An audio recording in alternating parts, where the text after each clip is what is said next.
All right, so Brick City Toys back, man. Really quick, I want to talk about this D&D set that they released this year for the 50th anniversary of Dungeons and Dragons. Now, I played this game way back in the day when I was a teenager and enjoyed it. About 3 years of my life dedicated to it, so I know a little bit about this thing.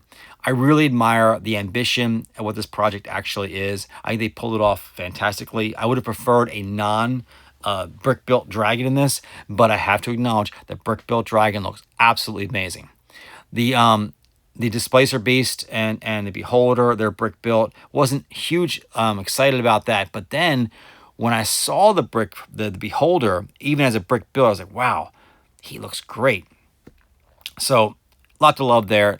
Very innovative, as you guys know. It's designed to be a playable dungeon module. So if you're a D&D player, you could buy this set and literally have the set in front of you with all the terrain and the miniatures and literally play an adventure with these guys. Very innovative, very cool. What I really want to get into, though, is following up with this, though. Like, you've done the D&D set, you did the collectible minifigures. Now we need to do another one. I'm thinking, let's keep it. Let's go back for some ideas here, back to the mid-'80s when D&D was at its apex. The first one I want to talk about for some ideas, going back to the classics, was Ravenloft, the original dungeon module. There you see Strahd over there. They already have a minifigure with him in there. They could easily plug a Ravenloft set dedicated to him.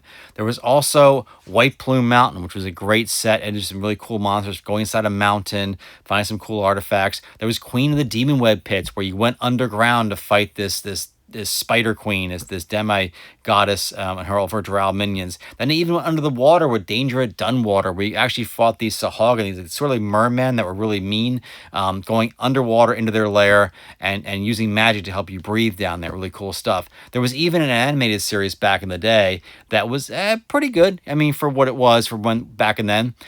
Some good source material there as well. But the one that I really wanted them to go back to is the Tomb of Horrors. This thing was a beast back in the day. We never could beat it, and it wasn't designed to be beaten. I don't know if anybody who actually did, but Gary Gygax wrote this thing with the idea it was going to have lots of traps, lots of tricks in it, not focused on the monsters you're fighting, but trying to get through and navigate through these dangerous traps and dangerous puzzles along the way until a final boss fight with the Demi-Lich at the very end.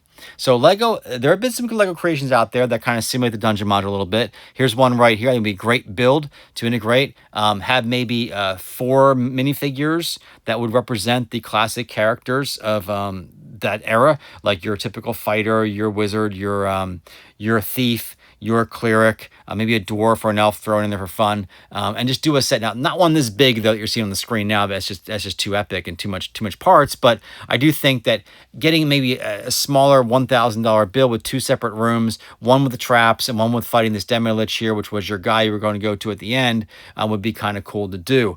Will they do it? I don't know, because I obviously don't really know the Lego Corporation at all, but it would be really cool for old school players like myself to really go back and dig into that nostalgia that was 80s D&D. Thanks for watching, guys. I'll see you later. Bye.